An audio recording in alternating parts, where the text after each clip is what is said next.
ইল্লা বিল্লাহ। আলোচনা শুরু করুন।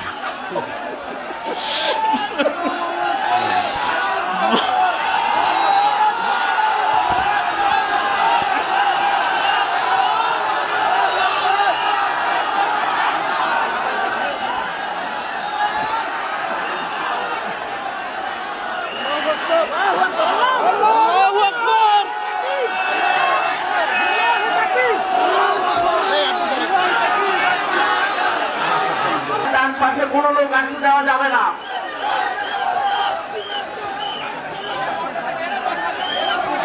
সম্মানিত সুধী মণ্ডলী, তৌহিদি জনতা, আপনাদেরকে বিনীতভাবে বলছি, আপনারা দয়া করে বসে পড়ুন। আপনারা দয়া করে বসে পড়ুন। মিডিয়া ভাইদেরকে বলছি দেখাবে